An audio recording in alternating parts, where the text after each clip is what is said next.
Welcome to our town hall tonight. We'll be sharing campaign updates from the Protect the Porkies campaign, followed by a presentation about the Great Lakes Bill of Rights with Ben Price. During the presentations, I'd appreciate it if everybody remains muted. And after Ben's presentation, we will have a Q&A and open discussion. So here is tonight's agenda. As I said, we'll start off with some campaign updates. I'm going to fly through these at light speed. We'll post this recording later if you want to revisit any of this information. Shooting for 15 to 20 minutes. After that, Ben Price will give a presentation about the Great Lakes Bill of Rights, and we'll open up for discussion. So the Protect the Porkies campaign is based in Michigan's Upper Peninsula in the west there, where you see the star. Zooming in, we are organizing to resist the Copperwood mine, the proposed Copperwood mine, I should say. And this map shows you it is smack dab in the middle of 1842 treaty territory. And those are the Native American tribes in the vicinity. Zooming in a bit more, we are dealing with an area in extreme proximity to Lake Superior, the largest, cleanest, and wildest of all Great Lakes, 10% of the world's surface fresh water, the largest freshwater lake on Earth by surface area. We are also dealing with Porcupine Mountains Wilderness State Park, the largest state park in Michigan, the largest wilderness area in mainland Michigan, and the largest coniferous deciduous old-growth forest in the Midwest. It was also ranked as the most beautiful state park in the entire country in 2022. Another party which is affected by the proposed mine is the North Country Trail, which stretches almost 5,000 miles from North Dakota to Vermont, the longest of all national hiking trails. So another area that is beloved by people here is Black River Harbor to the west. And most people looking at this area, which is cherished both by humans and by the unique ecology, would ask, why isn't this area protected? So that these places are not just a place you go to take a selfie, but there's actually a vibrant ecosystem which is protected from habitat fragmentation. But instead of protection, the exact opposite has been proposed. This is the mineral deposit of the proposed Copperwood mine, which overlaps with Porcupine Mountain State Park. They actually plan to mine underneath the state park if they can get the permission. This is very concerning for a number of reasons, not only because of the threats to outdoor recreation from light pollution, noise pollution, air and water pollution, subterranean blasting, heavy industrial traffic, but also because all copper sulfide mines contaminate, period, without exception. There was a study in 2012, the gist of which is that every single copper sulfide mine documented has significant water quality impacts or experienced pipeline spills and other accidental releases. To quote the Wisconsin Sierra Club, these are some of the largest mining companies in the world working under American regulations designed to protect us, and yet they all failed. So this is a map of Copperwood's mineral deposit. As you can see, the dark red area is the highest grade copper. It's only 2%, but that's considered high grade these days, meaning that 98% would be waste. And it is directly adjacent to Lake Superior. Currently, the mine would be permitted to extract up to 100 feet away from the lakeshore. However, they say this is only related to permitting, as mining beneath the lake is possible. So the overall ore grade, the purity of the copper, is 1.45%, which means 98.55% would be stored as waste. And that waste facility in industry parlance is called a tailings disposal facility. Here you see it less than 500 feet from the North Country Trail. Here you see how close it is to Lake Superior. In fact, this would be the closest metallic sulfide waste facility to Lake Superior in history, erected on downward sloping topography. Big red arrow there to give you the idea of why this is a very bad proposal. So here is a dam collapse model that was just released by the Great Lakes Indian Fish and Wildlife Commission. Unfortunately, these tailings facilities are not invincible. They do rupture. Here's what it might look like if Copperwood's tailings facility were to rupture. This is in the east portion of the facility. We see mine waste containing mercury and arsenic flooding through Gypsy Creek. As it branches out, it actually reaches Porcupine Mountain State Park. Here it's entering Lake Superior. Here we see it entering the Presque Isle Scenic Area and the Presque Isle River. This mine waste would be many meters in depth, up to 14 meters in some areas. So the Great Lakes Fish and Wildlife Commission did 5 analyses. In an east side rupture, it reaches the lake in just over 20 minutes, up to 14 meters in depth. In 2 other models, it passes through Porcupine Mountain State Park. In 2 more models, it passes through the Porkies and also through the Presque Isle Scenic Area. So, of course, these are just models, and we need to ask the question, what is the chance of a Copperwood Dam rupture? Well, this is a very difficult question to answer because the chance of a tailings disposal facility rupture is not like picking this red gumball out of the jar here. Picking that red gumball, there's a 1 in 50 chance. You repeat that experiment 100 times, it's always going to be a 1 in 50 chance. But with tailings disposal facility ruptures or any dam rupture, we're dealing with infinite complexity. We're dealing with chaos theory. So it either happens or it doesn't. There's no way to actually calculate the probability, but we can look at some factors which suggest the probability would be higher than ideal. The first of those is that serious dam ruptures are increasing in frequency. This is a study in 2015 showing that despite advances in technology, there is an emerging trend towards serious and very serious tailings dam facilities rupturing in higher frequency, specifically due to low ore grade mines like Copperwood creating unwieldy quantities of waste. Michigan's dam safety program is not prepared. This is from the Association of Dam Safety Officials report from 2020. Quote, Michigan's dam safety program is extremely understaffed to perform the mission of dam safety as mandated by legislation, rules, and best practice. Number 3, the facility would be at the juncture of rerouted streams. These streams have been rerouted at highly unnatural, unstable angles. Here we see the mine site from last October. The concern here is that after a winter of heavy snowfall, these streams would swell considerably and the erosion could be unpredictable. Number 4, a qualified mine inspector with 32 years of experience has predicted dangerous conditions due to the presence of seismic fault lines. Quote, I have studied the proposed underground mine maps and I have studied all the geology of this area.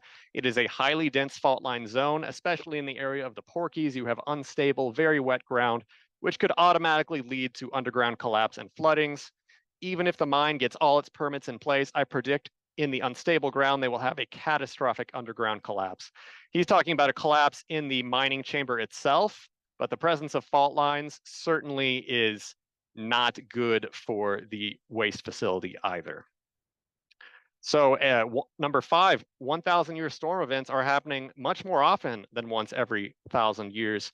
So Copperwood's waste facility is designed to anticipate 1 in 100-year storm events, but we've seen 2 in the immediate area in just the last 10 years, and this trend is expected to continue. Here you see some damage to the roads from a 1,000-year storm event in 2016. Imagine that damage combined with a waste facility. And number 6, chaos is more than a theory. So chaos theory has been slow to infiltrate the public consciousness. However, it's a theory in the same way that gravity is a theory. And very small changes in the beginning can telescope out into massive catastrophic changes weeks or months down the line. And that's why even in the best case, even if all of the regulations are followed and the plans are careful, disasters happen. And that's why judgment is important for where we put these facilities. So here is some footage taken from the mine site just this summer, just to show the quote, progress that is being made. In the summer of 2023, Highland Copper rerouted 6 streams in order to make room for their 323-acre waste facility. This is some drone footage from that stream rerouting. 6 streams have been combined into one. It doesn't look like much now, but again, after a winter of heavy snowmelt, these streams will swell significantly in immediate proximity to that waste facility. Highland Copper has been permitted to destroy almost 61 acres in wetlands.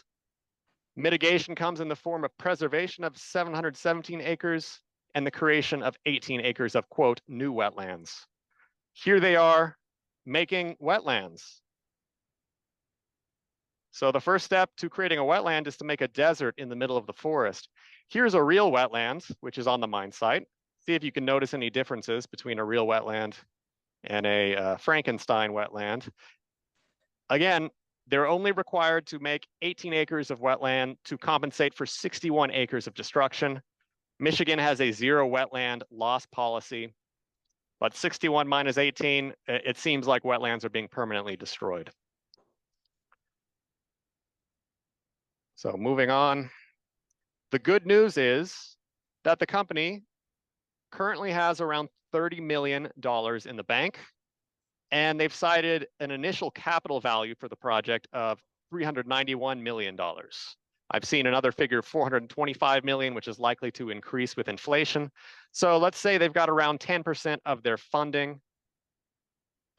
But the fact that such a project has been fully permitted in a water-rich environment at the juncture of a freshwater sea, a cherished old-growth wilderness park, and a historic national hiking trail, and the fact that the company has already permanently rerouted streams, clear-cut forest, and destroyed dozens of acres of wetland, all for the sake of a project which may never have the funding to move forward, is proof that the current system of environmental protection is a failure. That system may be a better failure than the past. Michigan might be failing slightly better than other states, but the fact that Copperwood is seriously being entertained, there's no way of describing this system as anything other than a failure, which is why we're meeting today to talk about other paradigms. So some news about our campaign. Recently, we successfully blocked a Michigan endorsement of the project, which would have come in the form of $50 million in taxpayer revenue. It passed through the Michigan House Appropriations Committee. We had, at a minimum, 2,000 people writing to the senators, who then chose not to include the grant in the 2025 budget. It isn't expected to be revisited, but we are remaining vigilant and will keep battling the grant if it rears its head in the future. We have a petition now of 44,000 signatures, and we're currently seeking letters of support from organizations to accompany that petition, which we can then present to media, to funders of the campaign, to investors, to other institutions who would give grants or loans to the Copperwood mine. So if anybody is here today representing an organization and you would like to provide us with a letter of support, as short as one paragraph in length, you can visit our Take Action page and find all the information you will need. On September 14th, we're going to be hosting an Indigenous-led water walk. You can RSVP by reaching out at protecttheporkies@gmail.com. And to stay in the loop, we ask that you join the mailing list at protecttheporkies.com, and you can reach out anytime, protecttheporkies@gmail.com. So as we transition now to hear from Ben Price about the Great Lakes Bill of Rights, I just want to lay the groundwork, do some Rights of Nature 101, because I myself am a novice in this conversation, and it is a really fascinating and cutting edge area that more people should be familiar with. So just to pose a question here, to whom does nature belong? Here are a few perspectives. The private property perspective is nature belongs to me, whoever the private property owner is. The public lands perspective of state parks and national parks is that nature belongs to everyone, with some stipulations. There are, of course, restrictions, things you are allowed to do. The deep green perspective and the perspective of the Rights of Nature movement is that nature chiefly belongs to itself. As we look at the history of rights expansion, in the United States, we can see it as originating with a egomaniacal center that wants to cling to rights and not share them, but slowly they are expanded outwards from property owning white males to just white males, and then males of all skin tones. and then to females and humans in general. And so we see that in each of these steps, it's an outward expansion. More and more people are being invited to the party. However, in each case, when we went from property owning white males having the right to vote to white males having the right to vote, that was progress. But that new group isn't just the banner of progress, it's also the barricade that we need to break through. So this is what it looks like in the legal world, but this is actually downstream from conversations that happen decades and centuries and millennia in advance. And that movement is more of an inward movement, going from superficial differences to recognizing the commonality between different groups. So in this model, we see property ownership is really a more superficial level than the white maleness. So when white property owners say, hey, we're actually all white males, that's a deeper connection, let's extend rights. We're moving inwards towards that center ring, which is the oldest ring in this cross section. Maleness goes even deeper. And then our shared humanity is deeper than all of those. However, if we collapse all of these different parties together, universal human rights, that's really only the bark, right? We've got the cambium, we've got the sapwood and the heartwood, and it raises the question, now what about everybody else? If humans are just a twig on the tree of life, what is it that unites us? What about the animals and the plants and all of the other life forms that we share this planet with? When we ask what that center ring might be that unites all of life, water is about as close as it comes to describing what unites us all. So here's water in the human body. It fluctuates as we age, but anywhere from 50 to 85% by volume. But then when you look at the percentage of molecules, water molecules actually account for about 99% of the molecules in your body. And that holds true with most organisms around the planet. Water is more crucial to life even than sunlight. Life forms have been discovered deep in the ocean where light does not reach, but water is still required. So the slogan, water is life, is not just an empty slogan. It comes very, very close to being true. And on the topic of water, here we see 20% of the Earth's surface fresh water. And this is an interesting view because from this satellite perspective, we can actually see some of the mining carnage in Marquette County. Here is the White Pine tailings facility over in the western UP. And here is where Copperwood's tailings facility would go if it were to be approved. Here's a map of current and proposed mining operations all around Lake Superior. So anything which is a threat to water, you saw the threat of copperwood. Here we have dozens of potential copperwoods in close proximity to the lake. Anything which is a threat to water is a threat to all of us, regardless of whether or not we are human. So when we talk about extending rights to nature, what does that mean? Do we give rights to deer and wolves? Then what happens if the rights of the deer come in conflict with the rights of the wolf that wants to hunt the deer? So most of the conversation in the rights of nature world is about extending rights to entire ecosystems. And we can think about this as a microcosm of the Gaia hypothesis, which was proposed by NASA chemist James Lovelock and microbiologist Lynn Margulis, which proposes that living organisms interact with their inorganic surroundings on Earth to form a synergistic and self-regulating complex system that helps to maintain and perpetuate the conditions I'm in for a life on the webinar, planet. why? So in other words, we can't break ecosystems up into tiny parts. That has been the error I'm of... in a webinar downstairs. Lauren, could you go ahead and mute yourself, please? So reductionism like that has been the source of all of the problems of Western civilization thus far. And that's why as we talk about new paradigms, we want to look at entire systems. Going to finish up here with a fast timeline.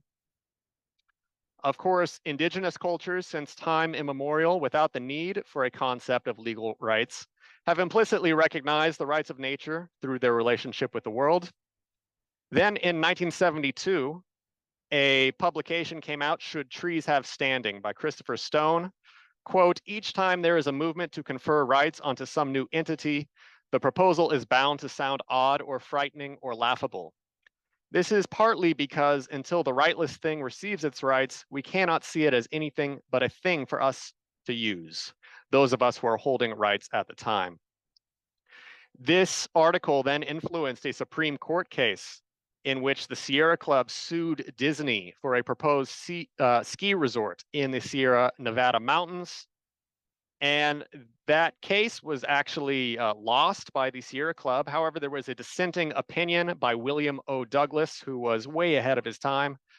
The critical question of standing would be simplified and put in focus if we allowed environmental issues to be litigated in the name of the inanimate object to be despoiled, defaced, or invaded by roads and bulldozers.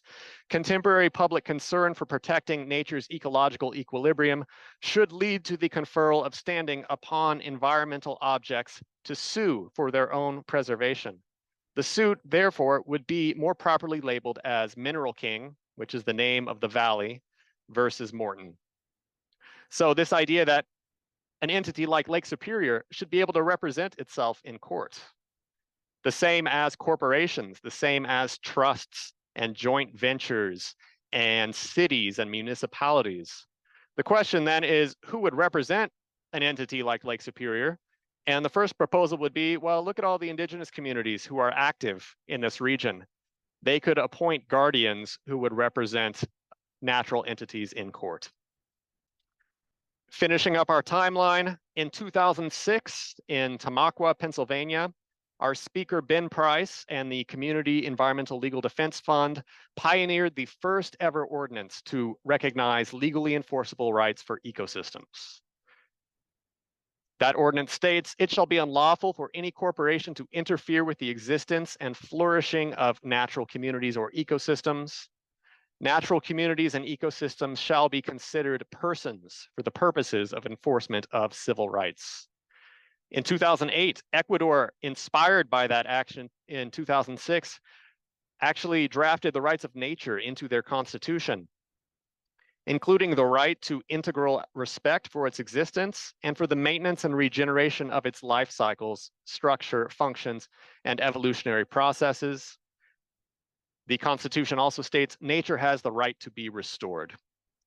So these are, and of course, this is not the end of the timeline. These are just some of the fast bullet points. There have been many, many victories and advances since 2008. And today we have the honor of hearing from Ben G. Price, who has helped advance the Great Lakes Bill of Rights over in the eastern part of the Great Lakes chain. And the idea of this meeting is not just to educate people about Ben's work and his organization's work, but to inspire similar action in our own neck of the woods and also in the greater region. About our speaker, Ben G. Price, Education Director with the Community Environmental Legal Defense Fund, also known as CELDF, is a pioneer in the rights of nature movement. Back in 2006, he organized the first community on Earth to recognize legal rights for nature. Since then, more than 40 US communities have enacted laws recognizing legal rights for ecosystems. Today, the rights of nature movement is a global phenomenon challenging colonial legal doctrines and striving for the emancipation of the natural world from bondage as legal property. Price's book, How Wealth Rules the World, Saving Our Communities and Freedoms from the Dictatorship of Property, was published in 2019, and his novel Ogden, A Tale for the End of Time, was published in 2023. So Ben, thank you so much for being here. I'm going to hand the microphone over to you. I would ask that folks save your questions and comments for the end of Ben's presentation. You can post them in the chat and we will collect them. And you can also raise your hand at the end of the presentation if you would like to give your question in person. So Ben, thanks for being here and the floor is yours. And you are muted still. Yeah, it's typical Zoom issues. So thank you, Tom. That was a really great dive into what you're facing there in the Upper Peninsula and really indicative of what's going on, not just around the Great Lakes, but around the country and around the world. It's being gormandized by this modern industrial culture of ours. So I want to talk about today just one specific proposal, a law focused on rights of the Great Lakes. And just before I dive into it, I just want to thank Tom, thank Protect the Porkies and everybody involved here for inviting me and giving me a chance to talk about this. I've been honored to work with my colleagues at CELDF since 2003, and they're pioneers in the rights of nature work and in community rights movements, which if I had more time, I'd explain are actually the same thing. The work that we started in Tamaqua, Pennsylvania in 2006 was really the beginning of what's now a global movement for the rights of nature. 2 years later, as Tom reported, Ecuador in 2008 enacted by a popular vote the new constitution of the nation that includes a recognition of the rights of Pachamama, which is Mother Earth.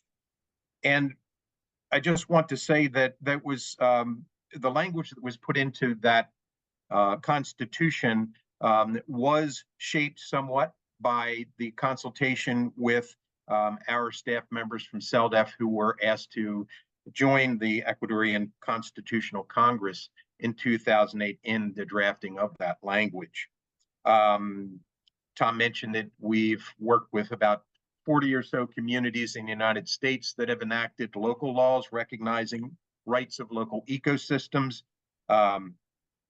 In 2010, I worked with the city of Pittsburgh in Pennsylvania, and that was it was an interesting story that I won't have the opportunity to talk about, but a real kind of emblematic of what can be done even in larger communities to recognize rights of local ecosystems, and in Pittsburgh's case, to enact a prohibition against fracking within the city limits, even though the state of Pennsylvania had preempted municipalities, including cities, from banning the fracking practice. That law is still on the books, still stands. There is no fracking in Pittsburgh, although there were contracts to proceed with fracking. In 2019, the Lake Erie Bill of Rights was drafted by CELDF, myself, and others in the organization, and it was proposed by the citizens of Toledo, Ohio. They circulated petitions significant enough to put it on the ballot, and it passed. It became part of the city charter in Toledo in 2019 with over 63% of the vote in favor of it.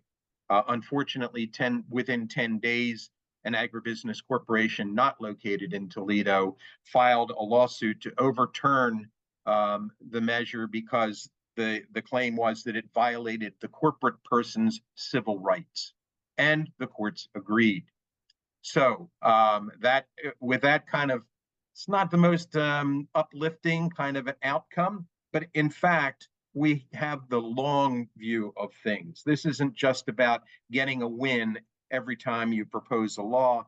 It's about changing the culture to understand what rights of nature is, to normalize the concept, and really to begin the kind of cultural and social and legal revolution that's going to be necessary to save the planet from human destruction. Lake Erie Bill of Rights, although it was blocked by an Ohio court, and then later in the dead of night, the legislature added language to the budget bill that said that rights of nature legislation at the local level was not allowed within the state of Ohio. That doesn't stop us from doing it anyway. We're going to pass laws that are just and right, whether or not the central government, federal or state, agrees. But what it instituted was some interest in Patrick Burke's mind, Patrick is a assembly member in the state legislature of New York. And he got in touch with our office and he asked if we would draft for him a bill that didn't just recognize the rights of Lake Erie, which also border on the state of New York, but if we would instead draft a law that recognized the rights of the entire Great Lakes ecosystem. And we did. And I'm going to share my screen with you and go through that piece of legislation that is currently in committee in the New York legislature.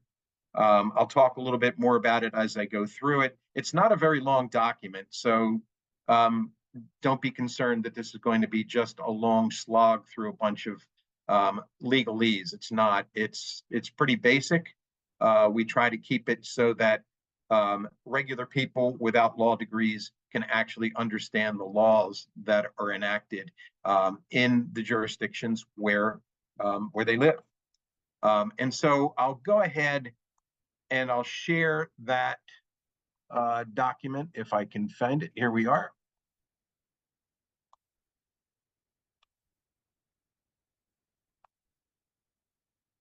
Okay. Can everyone see that? And I cannot see you at this point, so that is that makes things more interesting. We can see it just fine. Okay.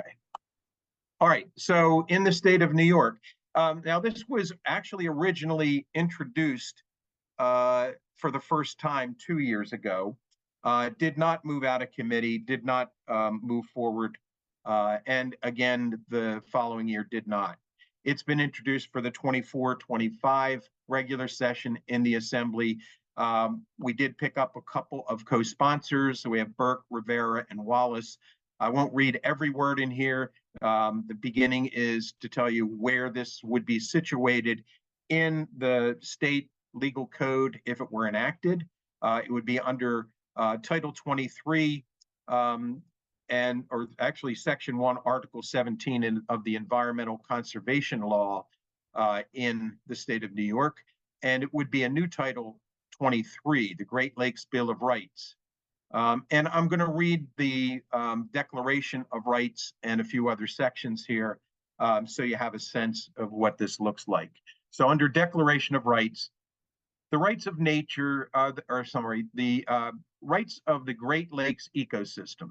The Great Lakes and the watersheds that drain into the Great Lakes and their connecting channels shall possess the unalienable and fundamental rights to exist, persist, flourish, naturally evolve, regenerate, and be restored by culpable parties, free from human violations of these rights and unencumbered by legal privileges vested in property, including corporate property.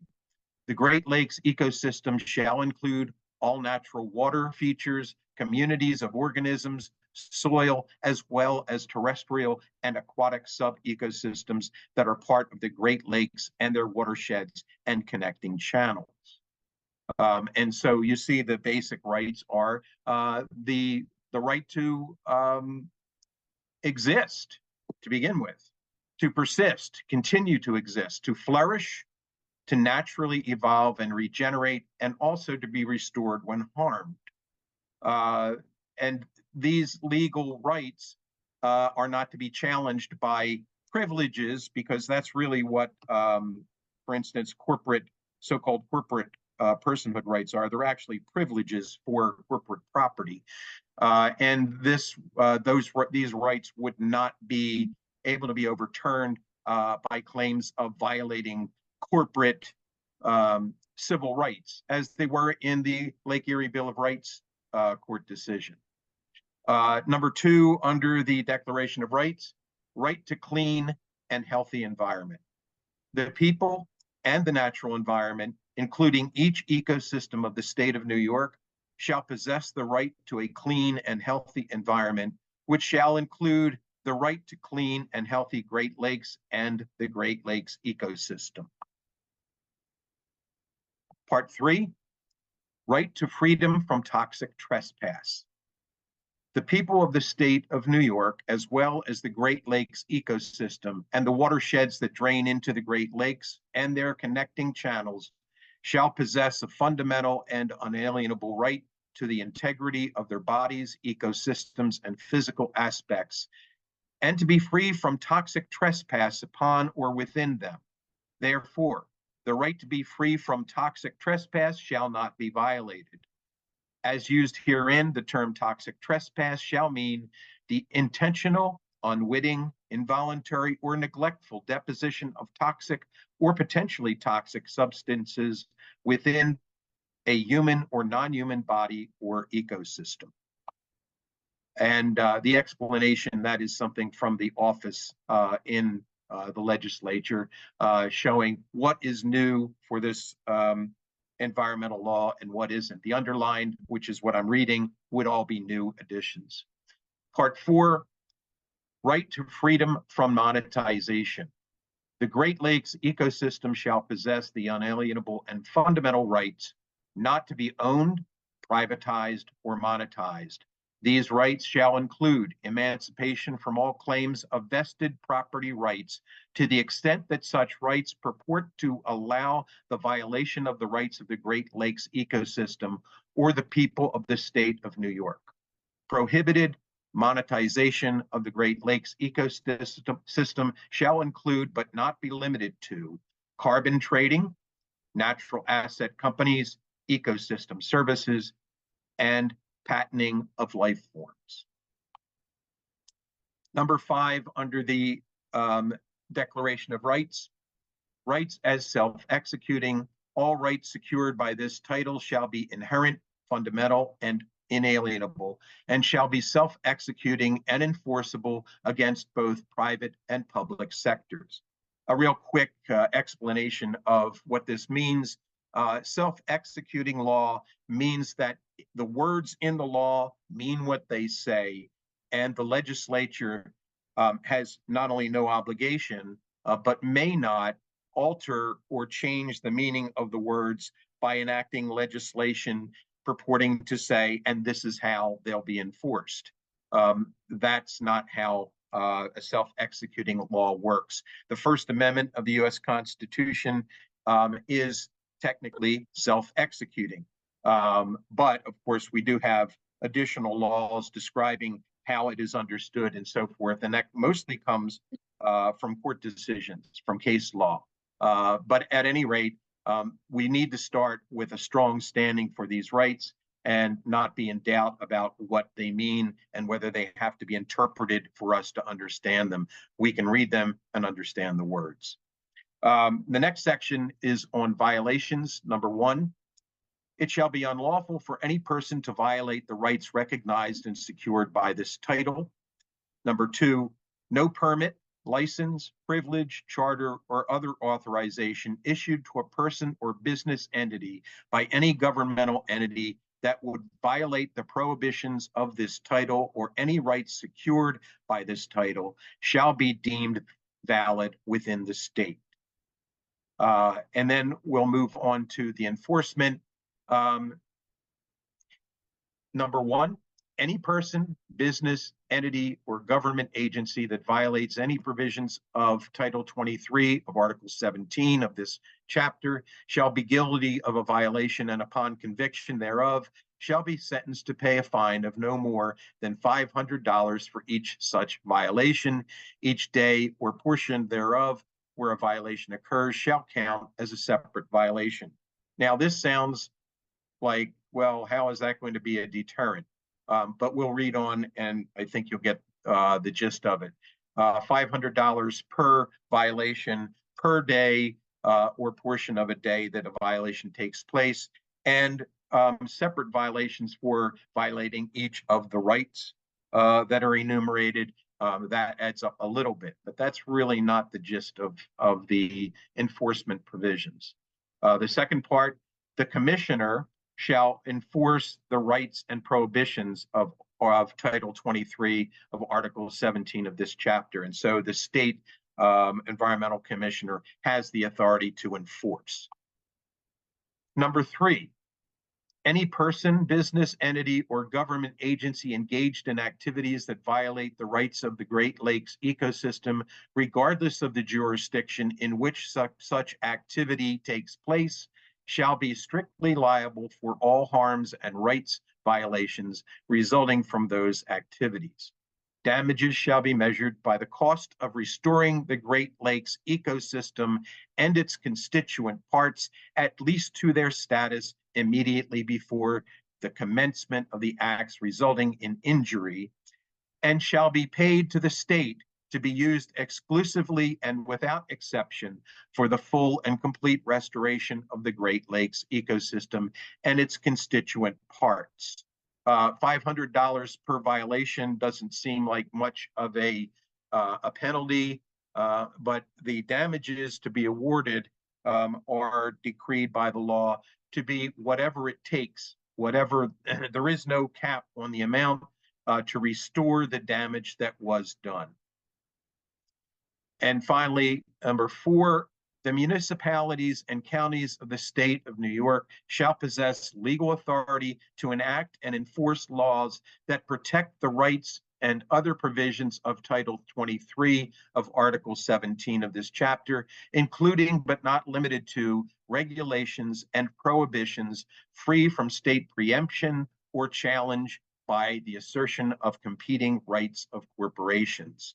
So back to making sure that the bizarre recognition of corporate property as a human, as equivalent to a human person with Bill of Rights protections, that those claims cannot compete with or override the rights recognized in this bill.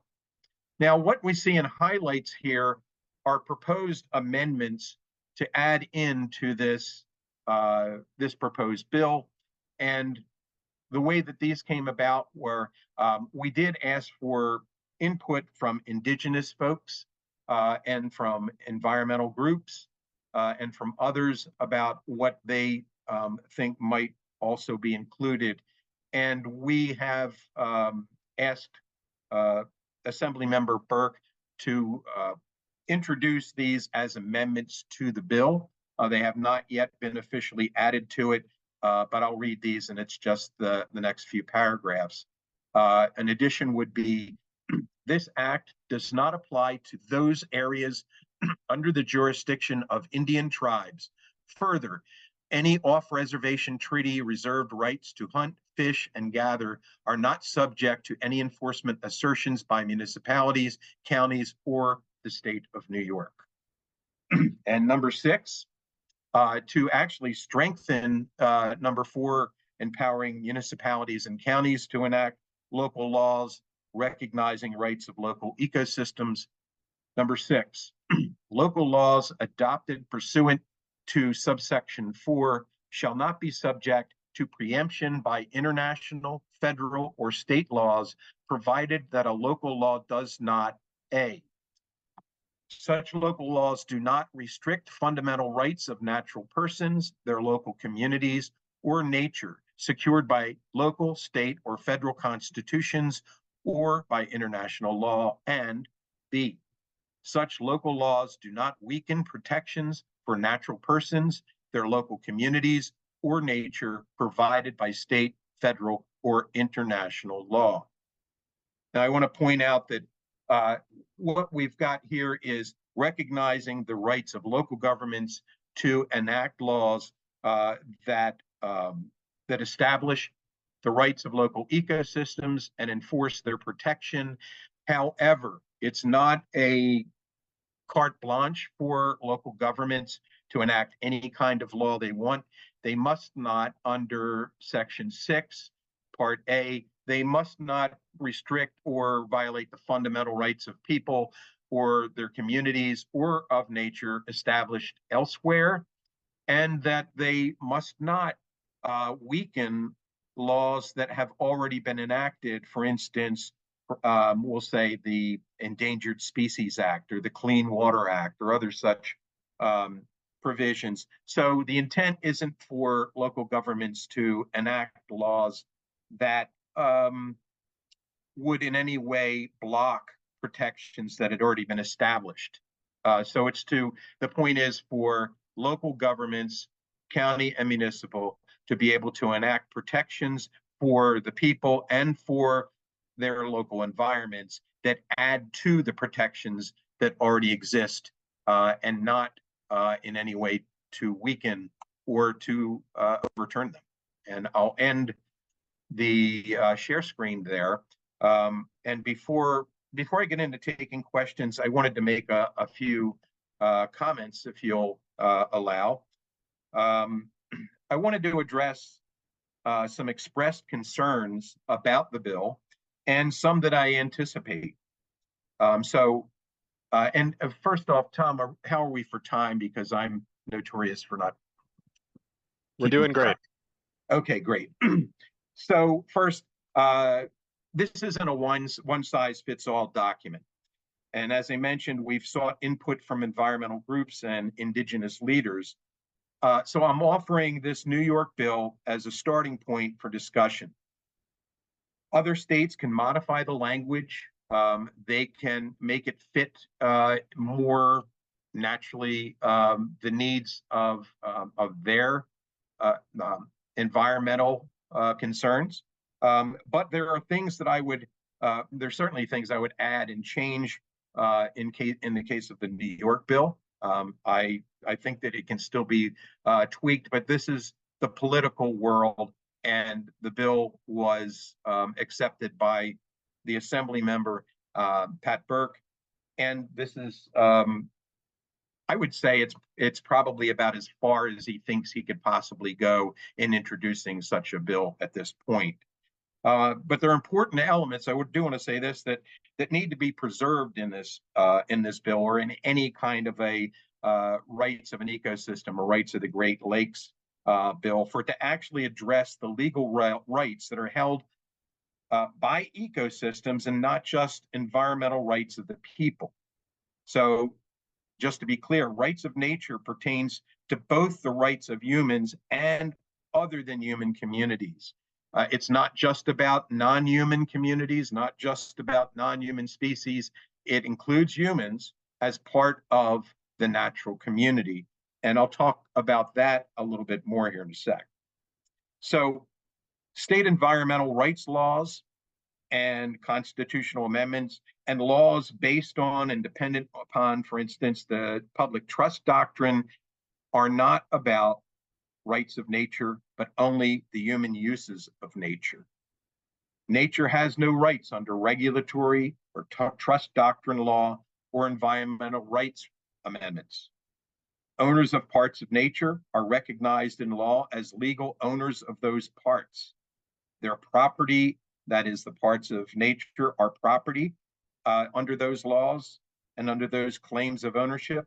And their owners have the legal right to destroy what they own, even when the rate of destruction is regulated. Nature has no other legal status under current law than as property, and that's the same status as a slave. Additionally, public trust mandates, where they exist, as well as environmental regulations and environmental rights laws and amendments, are not faithfully enforced, as we all know. And even when they are taken into consideration, courts generally defer to property rights first. Public trust in government to protect communities and their environments, given past experience, is trust misplaced. It's true that some current laws include aspirational language, and yet government has no intention of enforcing those provisions when they compete with property interests.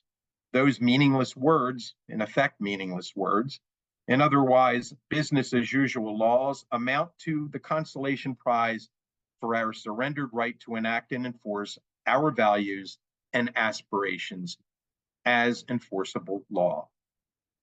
So what do we do instead? Why not, as the New York bill delineates in Section 4 and the final highlighted amendment I shared with you, why not empower the communities of people who live within as part of an ecosystem? Let them have legal standing to speak on behalf of that ecosystem and enforce locally enacted rights and protections. And I would say one of the things that I would want to amend further in the bill is to recognize not just county and municipal governments, but indigenous communities and other communities that are not necessarily incorporated under US law or state law. The theory that animates the provision about local enactment and local communities having legal standing to speak for the ecosystem, to enact laws and enforce those laws to protect. This is a bill it's built on a theory of democracy, that communities directly affected by decisions about local environments should be the ones who decide. Why? Because they're actually part of those environments. Western culture has taken on, I would say, the erroneous philosophical position that says humans are separate from and superior to the natural world. Indigenous peoples see it differently, as we as humans are part of that natural world, part of those ecosystems. And we can actually make the case to support that position, not just from tradition, but from reason. The fact that we breathe in the oxygen and take it into our lungs, and that we breathe it out, and what we breathe out feeds the trees and other plants around us. The fact that we drink, I live in Pennsylvania, right near the Lehigh River, and I drink water from the Lehigh River. And as Tom, you indicated, the percentage of our bodies that's made up of water, that's how much I am the Lehigh River. We are sharing not just space, but we are sharing elements and chemistry and biology and all of it. So what if, instead of the people being enticed to once again trust an abusive government, the government would at last have to have faith in its communities to serve their own best interests, give them the authority, give them legitimate standing to speak for their local ecosystems. When we think about it, it's the kind of faith that government already shows and lawmakers and courts and everyone else involved in government, the kind of faith that they have in far less transparent notions of trusting the so-called invisible hand of the market, as that unlocatable hand dictates commerce and so-called development. We can locate communities, and the only place they are invisible seems to be in the eyes of the law itself. We can find people, we can find communities, we know where they are, they're right in the midst of the ecosystems that need protecting. Because in fact, every environmental harm happens in a specific place on the map that can be pointed to, where people and ecosystems live. Who should speak for that place but the people who are able to speak on its behalf? Establishing such local governing authority over corporate behavior at the local level would entail a more tangible rationale for trust than the fanciful arguments for trusting an unseen, unaccountable guiding hand. Instead of a public trust doctrine, we'd have a trust the public doctrine. It's sometimes called democracy. Finally, under the current doctrine, the consequences for violations of currently active environmental law and community rights are not commensurate with the damage done, and what minimal damages are levied are used as tax write-offs by the perpetrators and legally recognized as costs of doing business.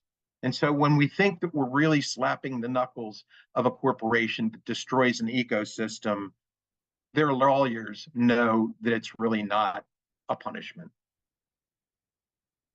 We need a systems approach, I would say, to environmental protection that replaces the reductionist, reactionary, site-fight, one-at-a-time application of laws that merely regulate destruction and do not stop it.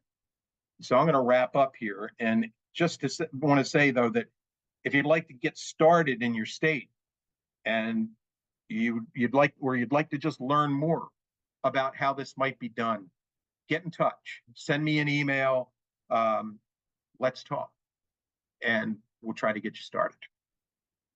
Thank you. Thank you so much, Ben, for that inspiring presentation. Now I'd like to invite everybody, if you have questions or comments, you can either post them in the chat to be read aloud, or you can raise your hand and we will call on you. And this doesn't just need to be a question and answer format. You are also free to respond to others who are present here. We really want this to be an open discussion. But while you're thinking about what you might like to say, I'll just pitch a question for you, Ben. I'm curious, what has been the reception of the bill so far among New York legislators? Has there been any discussion yet, or are we still in a very preliminary phase? And you're muted again. Thank you again. Yeah, thanks for the question. In fact, it is really, it's a nascent campaign. Even though the bill has been introduced, we did manage to get a couple of co-sponsors.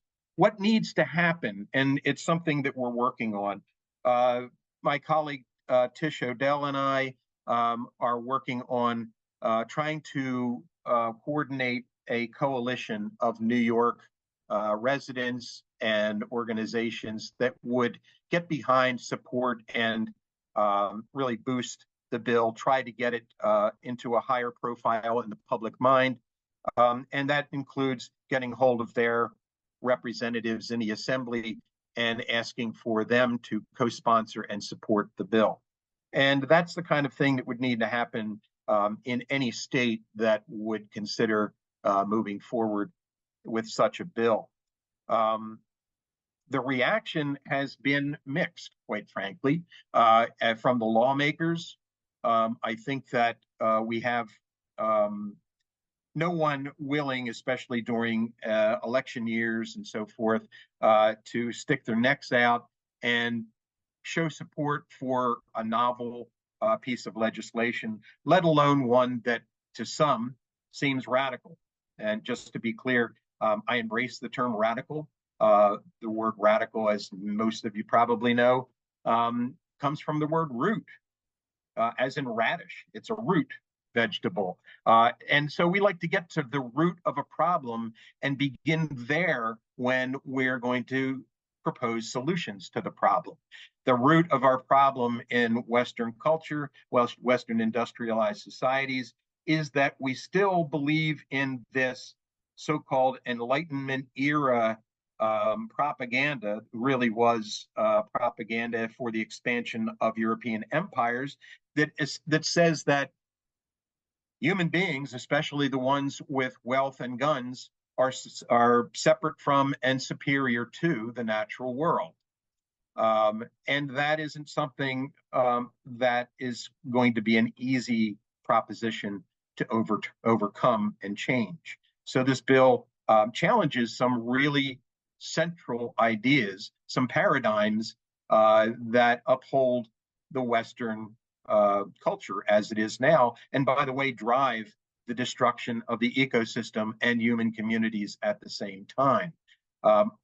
Perhaps as things get worse and worse, the hold on those paradigms that seems to be almost religious will loosen. I hope that it doesn't take that kind of disaster for that to happen. Thank you, Ben. And yeah, I think, people should just think back on history. And by the time civil rights passed for one party, think of how many decades and centuries of conversations and battles and grassroots development were required to get to that final legislative phase. So the fact that there's already a bill which has been introduced shows that hopefully we're in, the final stages of getting some serious rights of nature legislation passed in this country. But it also, I think, keeping history in mind, we need to get these conversations started as soon as possible and as urgently and with as much enthusiasm as possible. So we have a hand raised from Mark Silverman. Mark, you can go ahead and unmute yourself and ask your question. And you are still muted, Mark. There we go. Oh, hi. Thanks. That was so incredible.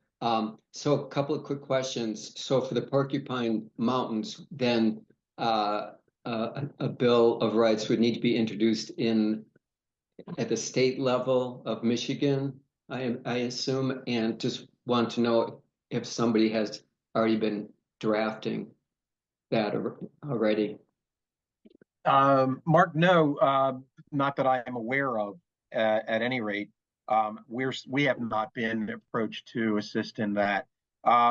Yes, it would be the state of Michigan that would enact it, perhaps. Although, if one of the communities near or situated where the copperwood mine is being developed were interested in passing a local law, that would be, I think, a significant and important step towards a state law. As I mentioned, in Toledo, they passed the Lake Erie Bill of Rights by over 63% of the vote, as I recall. It was certainly over 60. And regardless of the fact that a court found that the rights of corporate property supersede the rights of the people to democratically enact law in the city of Toledo, that doesn't bode well for future laws anywhere in the United States. And one thing I'll be is completely blunt and honest about all of this. But frankly, whether or not the Great Lakes Bill of Rights in New York is enacted, whether or not it's enacted in other places, the simple fact of going through building a campaign and educating more and more people about it and normalizing the idea of rights for ecosystems and normalizing the idea that the people living within them are part of those ecosystems and have an inherent right to protect them with local laws and local enforcement.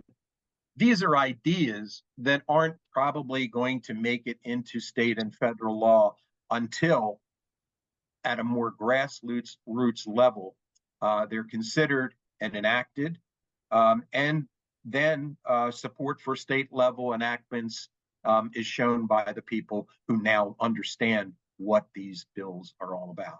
So a campaign, and as Tom just mentioned about prior strivings for rights for women, for Black people, for gay people, for indigenous people.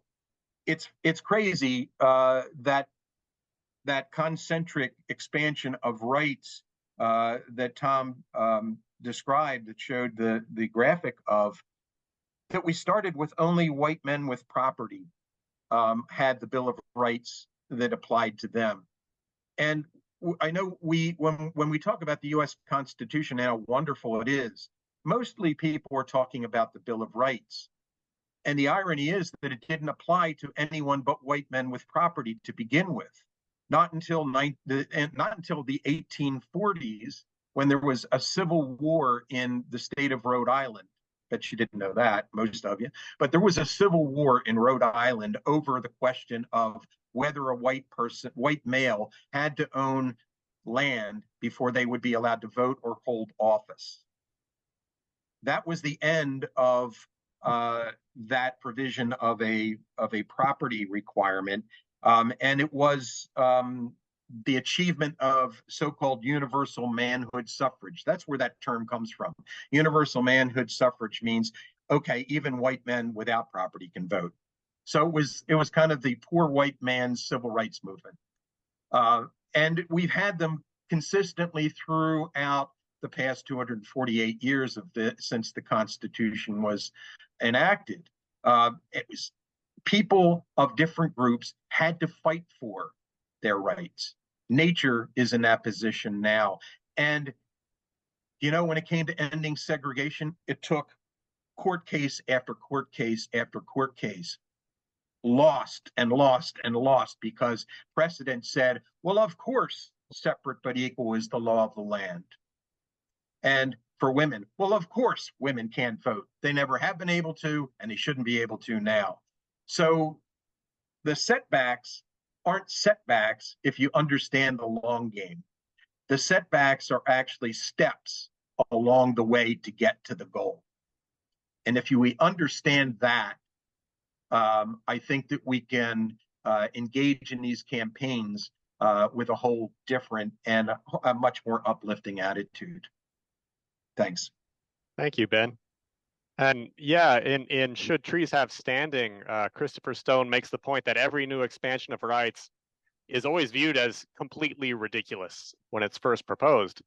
But then just remember yourself when you were reading history books in school as a child, it probably struck you as completely absurd that those parties didn't have rights. So the idea of what is absurd, it flips as history advances. And so the question is, which side of that equation do we want to be on, right? Do we want to be on the cutting edge, which are pushing for the expansion of rights, or do we want to be lagging behind with everybody else? So just on the topic, it was asked about our campaign and how, what is the state of rights of nature legislation in Michigan. So I know there's a lot of conversation going on in Wisconsin and Michigan about rights of nature, and there was a resolution passed in Milwaukee recently. I'm not totally sure of everything that's happening, and so part of what we're hoping to accomplish with this meeting is see who is interested, get people connected. We will send out an email to everybody who registered for the meeting to make sure that we continue this conversation, not just about the campaign, but about the rights of the Great Lakes. If you don't receive that email and you want to be part of that conversation, reach out to protecttheporkies@gmail.com and we will add you to the list. As far as will rights of nature legislation help us stop the Copperwood mine? We can't say. Fortunately, as I noted in the presentation, the company only has about 10% of their funding now. So they've got a lot of hoops to jump through before they can actually put the first nail in the plank. But meanwhile, we want to use this incredible network that we're developing. We've got people fired up about stopping this mine and protecting the Porkies, protecting Lake Superior. We have engagement from all around Michigan, all around the upper Midwest, and even nationally and internationally. And we want to see how we can put that network to good use. So who knows? We think we're going to stop this mine from being developed, but even if it goes forward, we might be able to contribute to much larger goals. And so then our campaign will have been a success. So we're looking forward to encouraging the rights of nature conversation, and not just that, but seeing how we can really inspire action in Michigan and beyond. So please reach out again to protecttheporkies@gmail.com, and we'll make sure that everybody is included on that list for future conversations. Ben, we have a question here from Kathleen Heidemann. She says, I'm familiar with the classic text, Should Trees Have Standing? She's wondering if there's a newer book on rights of nature movement that you can recommend. There are a number of books that have come out, and some are, I would say, I don't want to say better, but more informative or more helpful, I suppose. Looking for, I have a desk full of books here right now, but one is The Politics of the Rights of Nature by Kaufman and Martin. It's I talked with them and when they were working on the book, and it really is. It came out a year, 2 years ago, maybe, and so it's at least that up to date on. And this is in a global sense, not just the United States. In the United States, because property rights are actually seen as superior to most every other right, it's a real uphill slog for us. I do want to say you should go to the CELDF website, and I'll give you a sense. It'll give you a sense of what could be done, what new way of looking at a relationship with the natural world in this modern world could be developed. And what you want to look for is Ecuador's court decision on the Los Cedros forest. There was a mining company that was setting up operations there. The mining was challenged legally as a violation of the constitutional rights of Pachamama. The court saw in favor of Los Cedros ecosystem, the language in the decision, and I can't dive into it here, but it's not just superficial stuff. Well, the law said so, so you can't do it. It's much more rich, it's much more engaging, and it begins to really articulate how we might want to envision this going forward. What would a rights of nature world look like? So the Los Cedros decision, our office had it translated into English, so it's now accessible for English speakers, and it's really a treasure to look at, read that language.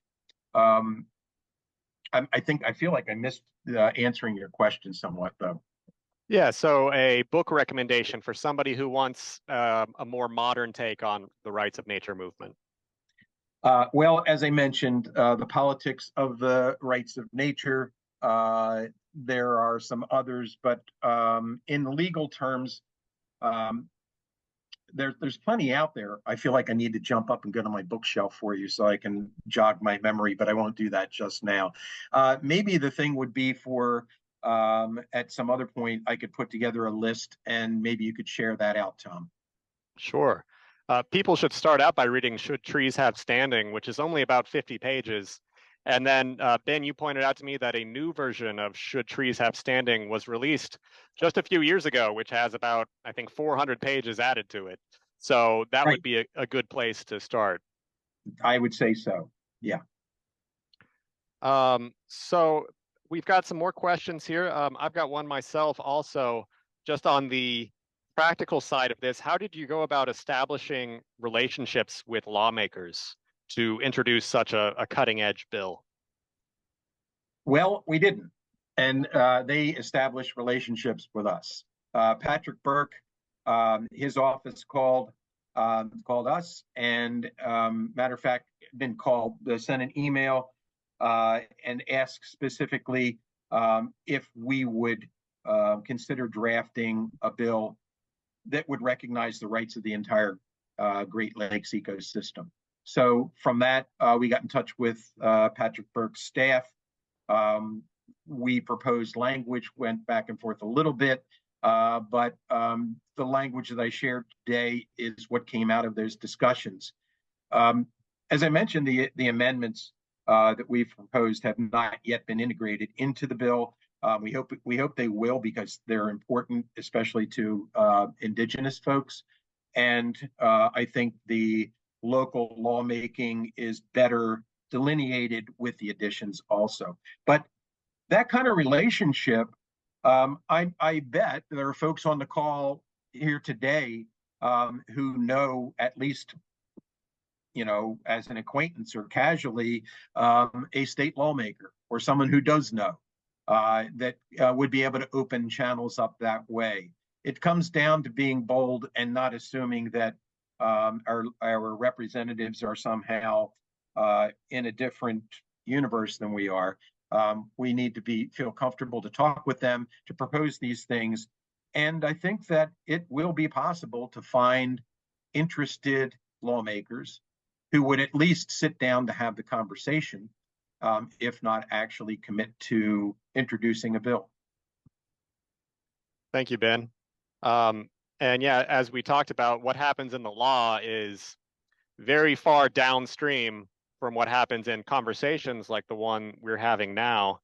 And even further upstream from these kinds of conversations are what happen in art and culture and music. And so we have a question from Rachel Bacon. Ben, can you tell us a bit about your novel and maybe the role of art in activism? Thanks for that. I didn't come on to plug my books, but yes. And I believe that changing culture is actually more important than changing law, because the law won't change until culture does, I think. That's my guess, personally. We put together a 2-day event this past April in Cleveland, Ohio, sponsored by the Museum of Modern Art in Cleveland. Andrea Bowers is a renowned visual artist who created an exhibit focused solely on the rights of Lake Erie, the Lake Erie Bill of Rights, and that law itself inspired her to put together a number of pieces. And I'm going to just mention the book in a second, but I want to say art and culture are extremely important, changing the way people think about nature and their relationship to it and their relationship to other human beings who are, as a matter of fact, part of nature. You really should have a look at our Truth, Reckoning, and Right Relationship event and the documentation of it and the videos of the people who testified at the first part of it last October, also in Cleveland. They're all on our website. Short clips, 10 minutes maximum for each of those who gave testimony about the truth of their relationship to the Great Lakes and to Lake Erie. How to reckon with that, and what would the rights of nature and the rights of the Great Lakes look like, and how that changed their lives. Ogden, A Tale for the End of Time is the name of my novel. Ogden is the name of the main character. It's a fantasy, essentially. That is the genre that I decided to write in. It's meant to be entertaining, but the underlying message is Ogden is identified as a troll, which is how we would, in modern times, identify ancient human beings, I would argue, like Neanderthals. And so if you keep that in mind, if you were ever to read it, it's really about a warning coming from Ogden, this Neanderthal-like troll, who is found in the woods as an infant, actually intentionally abandoned by its parents because on orders from the spirit of nature. Ogden is raised by a friendly family, brought into a community that loathes these so-called trolls, and is engaged in wiping them out. So we have some social commentary, as you might imagine. But even more importantly, the integration of humans back into nature is the hope. But the fear is that humanity is moving away in a different direction. The story takes place at the very beginnings of industrialization. And that's the signal that this may be the point of departure where humanity takes a wrong turn and heads down the road to extinction. And that's a decision that nature makes, not us. Thank you, Ben. Enjoy it. Yeah, and I know you don't want to plug your book, but I'll go ahead and make a plug for your nonfiction work, How Wealth Rules the World, Saving Our Communities and Freedoms from the Dictatorship of Property. I'm about 3/4 of the way through it right now, and it is a deep dive into the legal history of property rights and the rights of nature movement, and is extremely eye-opening. And, you know, if I had to summarize it somewhat crudely, it kind of makes the case that we didn't necessarily win the Revolutionary War. You know, maybe we won the battle, and the United States was liberated from England on paper, but then shortly after the Declaration of Independence, which was very, very progressive, there was a tremendous backlash. And this happens again and again throughout history.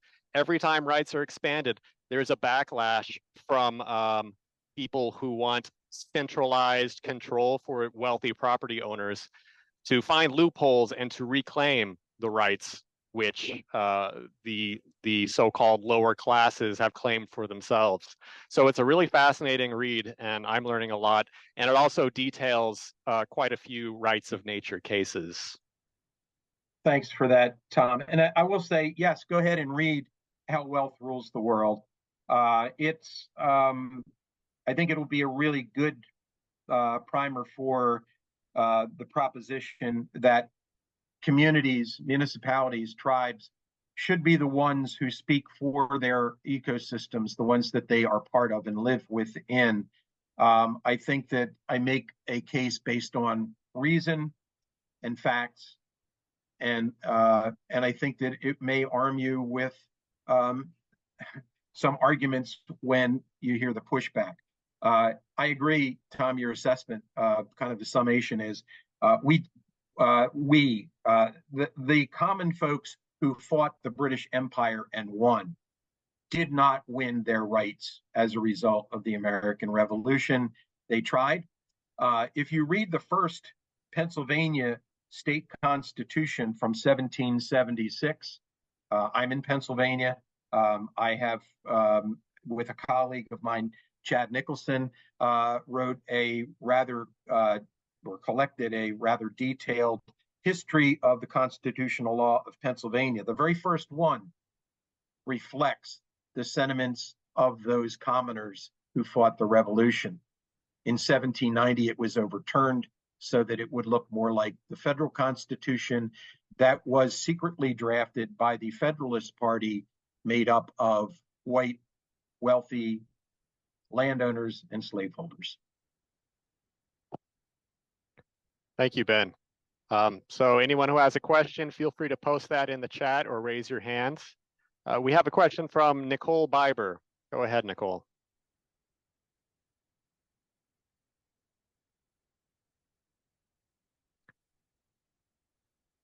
Okay, sorry. So, just I was thinking what you were saying about art and culture and the speaking, speaking up for the places we are. And it's interesting thinking about English as a language, because I'm an indigenous person. I'm a Anishinaabe, a Little Traverse Bay Band Odawa. And, our language was taken from us very purposefully. And something I've thought about for a while, and I just wanted to share here because I think you'll find it interesting to consider, is English is, that we were, forced to learn instead, is disconnected as a language from a place. So Anishinaabe Moana, our original language, right, very much contextualized. It's a creative, like every syllable is connected to like what is actually being experienced and shared in real time, real place. So stories in every utterance, essentially, about the beings that we're surrounded by and the life we're surrounded by. Whereas with English, it's taken out of the place. And so what's considered an authority is removed from the interaction that we're having with one another, with the place we're in. It's like, oh, it's over here where this is written is what's deciding what goes on in the place where it's not even touching. So, thinking about how English itself sort of alienates us from place, I think it really makes it that much more clear to, to me, and I think to, how conscious artists are of it or not, how important art is, because that's a way to sort of get out of those ingrained kind of bounds of like, this is the way we think, this is the way we're given to even like express ourselves, is at this remove from our actual experience, where so many indigenous languages, not just, North American, Michigan indigenous, but all indigenous languages, right? Everyone started out people of the land and their languages reflected where they came from. English is this language of conquest and of removal that we've all inherited, makes, I just want to say, art and the sort of expression of self and connection and peoplehood and awareness that much more important and impactful and necessary for transformation. So I really appreciate this, and I'll read some of your books.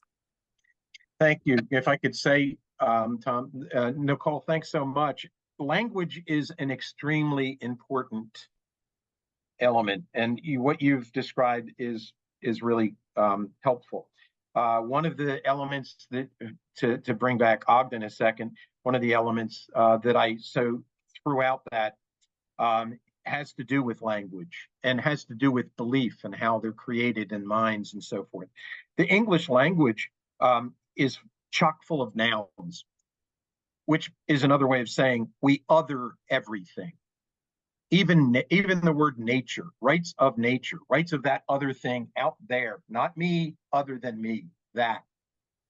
So I will say rights of nature laws aren't the end all and be all either. They are a step along the way to right relationship with and in and as part of nature.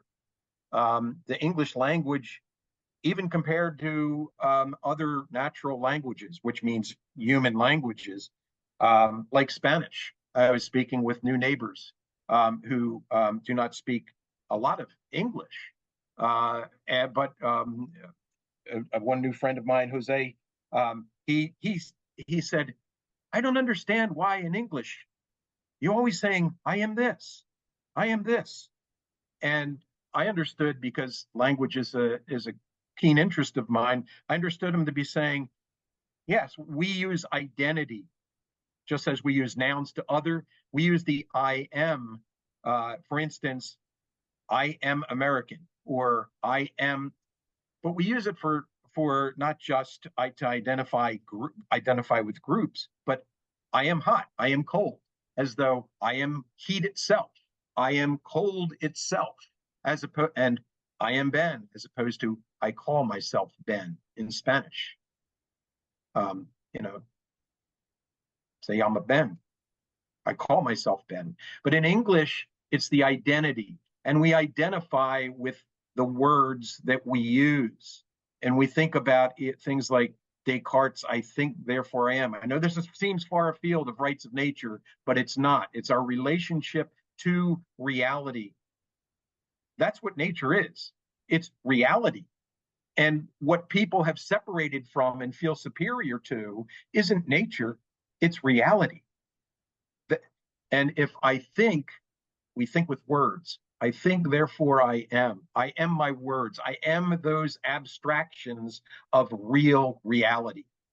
And that's the separation, I really think, that you were just talking about, Nicole. It's we separate out, and the ego consciousness, what we identify as the very thing we are, is just a bunch of words that are abstractions of reality, of nature. And that explains a whole lot about why we are failing to relate to the world around us in a healthful way. As my mentor, Richard Grossman, used to say often, fish discover water last. It's just a metaphor, but it's kind of amusing. Fish discover water last, and humans discover that words or that thinking and thought is just words. And words aren't anything but abstract tags. They're not the thing itself. Korzybski said, the map is not the territory. The menu is not the meal. But in English thinking, we confuse those things all the time. Thank you, Ben, and thank you, Nicole, for that comment. Anybody else should feel free to chime in here. One thing that I think is of relevance here is that word I, which is very hard to even construct a thought and have a conversation without using the word I. But if you think about it, it's the only word in the English language that we capitalize no matter where it falls in a sentence. Even in the middle of the sentence, we capitalize the word I. That's an honor shared only with God for most people. So when you're asking what is the true God for most of English-speaking civilization, it's the ego. It even mirrors that form of a Roman column, right? Which is the construction separating us from nature. Instead of planting trees in the ground, we plant these artificial erections, these phalluses, and then we repeat them again and again and again in our conversation. And Nicole noted that indigenous languages are superior in that the connection to story and to place is present in every syllable and every word. And my hope is that rather than abandoning English, we can reclaim it, because languages evolve over time. So the same as law evolves over time. That's kind of why one critique of rights of nature is that it's using the same framework, which has thus far destroyed the natural world, right? It's working through the framework of Western law, but these things evolve. So Western law can come full circle. I see rights of nature as a way for Western law to come full circle and return to the indigenous relationship with the world. So Ben, I'm curious how you feel about that idea that we can use the legal framework even though the law thus far has really been one of the main enemies of the natural world. Well, I think I'm less optimistic that we will make the Western legal system embrace rights of nature, or that we can change the language, the English language, anytime soon. Yes, of course, language evolves moment to moment even. Yes, it does. And we can participate in that. Rights of nature was not a combination of words that anyone ever used until recently, as you know, the timeline shows. But I think that what we can do with working within the Western legal tradition as we try to mount rights of nature legislation at local, state, and federal levels and international levels, what we can do is change the culture, and that will change the language, and that will change the law. I think we need to, as I understand it, and look, I don't have all the answers. I'm surmising from what I understand, my experience with organizing with communities and seeing what changes their position, changes their minds. And what we're engaged in with the rights of nature movement is a culture shift, a paradigm change. The paradigms of Western culture are rooted in things like separate and superior, individualism, the I, and reductionism, the scientific method that says that we need to not just dissect things, we need to vivisect the living world. And as we tear it apart, you know, strap nature down on the bed and dissect in order to learn nature's secrets so that we can make things that are of use to us as humans. We're in the process of destroying the world. And we have a mistaken sense, I would argue, that reduction, don't get me wrong, I think science has a lot of strengths and it has taught us many things. But there is a misapplication of reductionism, just as there was with social Darwinism, by taking the idea of survival of the fittest, which is a terrible shorthand for it, and applying that to social situations. Same thing with reductionism, applying the scientific method to the human condition. And we do it all the time with statistics, with our studies on human behavior and the rest. And how is that information used? It's turned around to control, not just what we call nature, but now humans. And so we have a choice, but it's going to take an enormous amount of effort to turn things in a different direction for our culture, because we have to challenge separate but equal, individualism and reductionism as the basis for Western society that justifies extractionism, consumerism, and waste deposit back into the places where we took nature out alive and we throw it back dead. I mean, we are up against a philosophical, a cultural way of understanding the world. And that's a tall order. But the funny thing is, it's been done before. You know, questioning the divine right of kings, that couldn't have been done centuries in the past. Couldn't be done.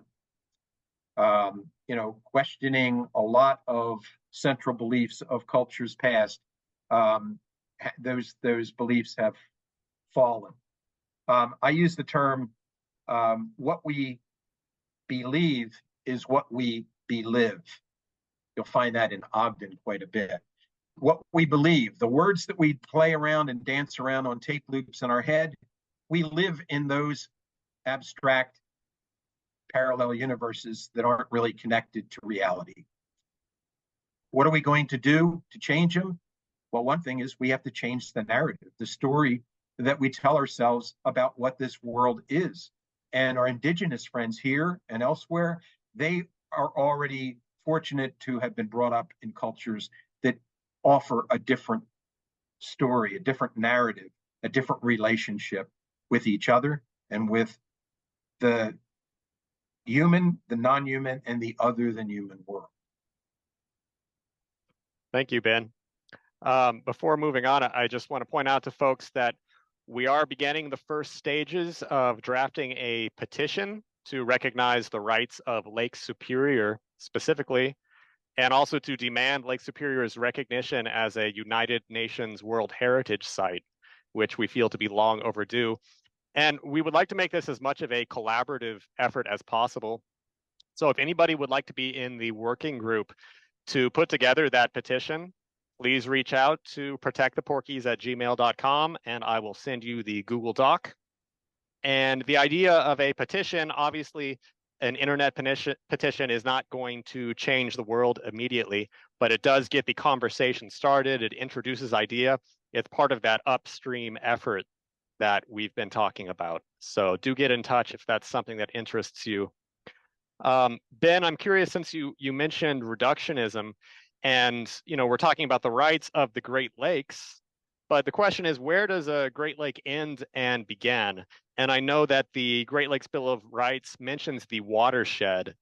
So I guess I'm not fully sure what my question is, but I'm wondering to what extent we define the area surrounding a Great Lake as deserving of rights that are attributed to that Great Lake. Is it simply how the water flows, or is there a border that you draw, contrary to that? Well, I think you're asking me to put on a reductionist hat. and and we are, and it is.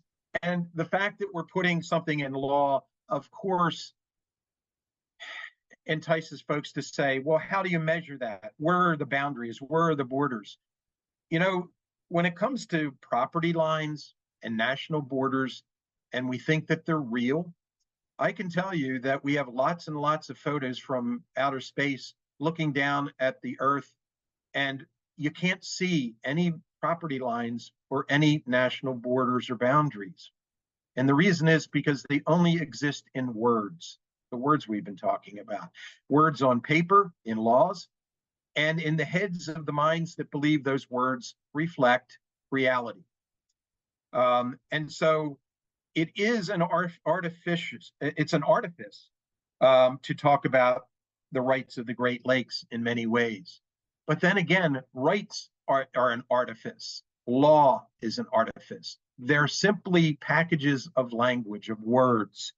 And the reason to do it, the reason to use those mechanisms for protecting, to try to advance the rights, and not the rights, to advance to a healthful, non-pathological relationship with the world around us. We're using the tools that people understand: law, boundaries, property. What are the boundaries of the Great Lakes watershed or ecosystem? Well, there aren't any. The boundaries are artificial. What are the boundaries of a community of people? I mean, even that question. Well, we can use the shorthand for established municipalities under American law, or counties under American law, for instance. We can do that, and I have done it, and CELDF has done it when we draft laws.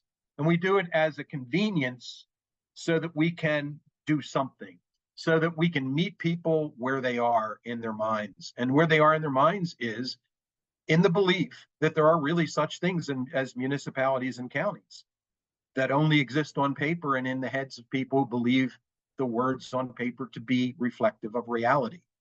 And so it gets to seem really complex philosophically and the rest of it, but that's only because of what we've done as a culture to complexify and abstract. Our abstractions have pulled us away from reality in so many areas We have siloed the universe into so many categories and taxonomies of thought that we are left incapable of doing anything meaningful. And so let's start walking backwards along that trail and find ourselves back where we belong. But while we're walking backwards along that trail, we're going to have to at least nod to things like law and boundaries and rights and property. And we'll have to deal with them as we meet them and gradually kind of reverse the spell that they have on our heads, on our minds. Thank you, Ben. Does anybody else have any questions? Otherwise, I know it's 7:40 where I am, 8:40 where a lot of you are, so we can start winding down soon. I'll ask just one more here since we're on the topic of language. I'm wondering, as we're drafting bills of rights for the Great Lakes, to what extent is it important to precisely define our terms? Something like the right to flourish or the right to exist is pretty open to interpretation. But on the other hand, the more you define something, the easier it is for corporations to wriggle around it, right? So I can see the case for making these terms precise and also a case for leaving them vague. And I'm wondering what your thoughts are on this. Precision is a reductionist term that, and I'm just saying that off the top of my head. It's not a dogma anywhere, but it feels reductionist in that you want me to, not you, but if someone wants me to define what does it mean to flourish, they're actually asking for those loopholes. Where can I sneak through and not obey this or not concede these rights? We don't, and let's admit it, the Bill of Rights was drafted by anti-federalists, by folks who didn't agree with enactment of the U.S. Constitution. And they were white men with not as much property, but some property as the Federalists. And they didn't want to lose their rights, so they wanted to guarantee they wouldn't. And so the Bill of Rights was included. Those rights, things like the First Amendment, which is a good one to use as an example, it's very general. You know, a right to free speech, a right to, belief and so forth. Those are general rights that volumes and volumes have been written about, and those volumes could have been then added in, and oh yes, these are all part of the amendment. But that's not what it is. It's left to the interpretation of the courts, unfortunately, in our system, and the courts are they are political, whether or not we like it or not. And I think we have a lot more understanding that that's the case these days, although progressive folks really were enamored of the U.S. Supreme Court when it pronounced decisions that ended school segregation on racial grounds, for instance. But none of those decisions came from the courts as some brand new thought. They came from the streets, from people demanding those changes for years and years and years. And it was a political decision to make concessions to those people, but they did not concede fully. The concessions on racial discrimination and segregation have generally been couched within the Commerce Clause of the U.S. Constitution, so that corporations can't violate rights of people based on race, not because it's a fundamental right, not to be violated based on racial decisions, but because it interferes with interstate commerce on an equal footing. It was all kept within the Commerce Clause. Not so with corporate rights. That's grounded right in the Bill of Rights. And for white men with property, right in the Bill of Rights. For the rest of us peons and for nature, let's be cautious, not so much. Ben, Ecuador drafted a new constitution in 2008. Do you think something like that could ever happen in the United States, or is that only in what we would see as kind of a more volatile Latin American country where they're a bit more freewheeling than we are up in the States? Well, I don't know if I'd say freewheeling so much, but there's a fairly large indigenous population in Ecuador too, and they have values that national constitutions generally don't reflect. And that includes the relationship with reality, with what we call nature. And so, will that happen here in the United States? Well, I think that North American indigenous folks here on Turtle Island will certainly play a large role in making those changes.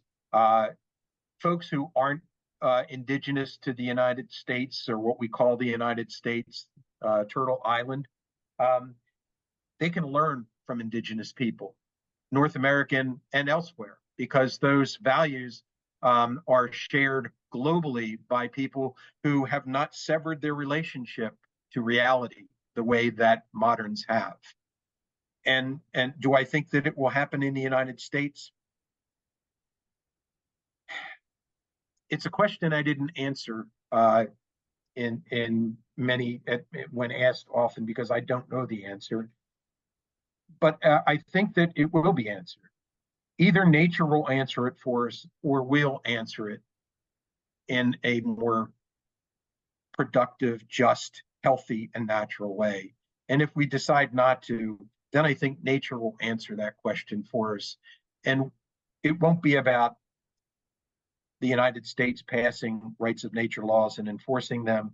It will be about nature not needing the United States to protect it because it doesn't exist. That's kind of the stark choices that we're up against. I'm not really a big into doomsaying, but I'm also not big into stepping off of a cliff just because I won't look to see if it's there. Thank you, Ben. And just to clarify, when I say freewheeling, I mean it in the sense of the excellent Bob Dylan album of not being bound by rules just because they're there, but being willing to imagine beyond the rules. And I spent many years living in Latin America, traveling in countries like Bolivia and Ecuador, which now really have strong rights of nature movements. And one thing I appreciated is that people very often, almost every other week, it seems like the streets were blocked off due to a protest. In Bolivia, in particular, one of the largest corporations in the world, Bechtel, who had a contract to restructure Iraq. That's how big of a corporation we're talking about. They moved into Bolivia. They wanted to privatize water and make it illegal for people to capture rainwater, as they'd been doing for thousands of years. And peasant men and peasant women organized in the streets, and they forced this massive corporation out of the country. They didn't need to pass legislation to do it. They didn't need to go through bureaucracy. They simply did it through instilling fear in the hearts of this occupying force. So I guess what I really admire about Latin America is that I don't observe the same kind of complacency in the population, whereas there are certainly a lot of great activists in the United States, but there's also the element of bread and circuses trying to keep us on our couches and not really tuned in. So here's to hoping we can inspire more of that spark. Yeah, the Cochabamba protests and victory was amazing. I worked with the community, actually here in Pennsylvania again. It was Easton, a small city, where the Coca-Cola company was attempting to contract with the city to take over their water plant, their drinking water. And I was asked, or our organization was asked, to have a look at the contract, and we did. And it included a provision that would have made it illegal for people within the town of Easton to collect rainwater, because all of the water in Easton, wherever it is, including in the sky, would then thenceforth belong to Coca-Cola Corporation. These are real things. We talk about the privatization push that's going on when it comes to healthcare and education and lots of social benefits, but it's happening to the natural world as well. So-called natural benefit, natural asset corporations, carbon trading, all of those bogus plans to protect the natural world are really extensions of the enclosure movement that began with throwing people off of the commons, off of land that nobody owned in England back in the 13th, 14th, 15th centuries and continuing onward to today. The enclosure movements now include the enclosure not just of land, but of thought, intellectual property rights, of life, genetic modification, and the ownership of the patents on those things. The enclosure is about making it a privilege for a few to own and control everything at the expense of everyone and everything else. That's the fight that's before us. The good news is we're in the overwhelming majority. The bad news is in advanced countries, as I think you were suggesting, Tom, where people they feel comfortable, they have privileges, they have luxuries, they have leisure that other people in other parts of the world don't. The progressive movement, essentially at the end of the 1800s and beginning of the 1900s in this country, the progressive movement came to peace with the corporate takeover of American government and embraced not only its theory, but its structures, its corporate structures, or its organizations and the rest of it. We're caught in that now, and progressive environmental organizations are, I'm going to just say, and it's just me, get mad at me, but I'm going to say they are like the fish who haven't yet discovered water. They haven't discovered yet that regulating the rate of destruction isn't actually protecting nature at all. It's changing the timing, and that's not good enough. So we have some decolonizing of our own minds to do, and I have some decolonizing of my own mind to do. And it's a lifelong process for folks who have been raised in this modern Western culture. Thank you. I found very eye-opening a phrase that I read recently, that regulations exist not so much to regulate corporations as to regulate environmentalists, right?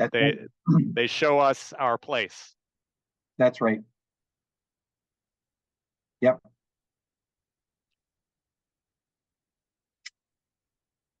So if anybody has any final thoughts, feel free to chime in now. Otherwise, I know it's getting late for especially those of us in the Eastern time zone.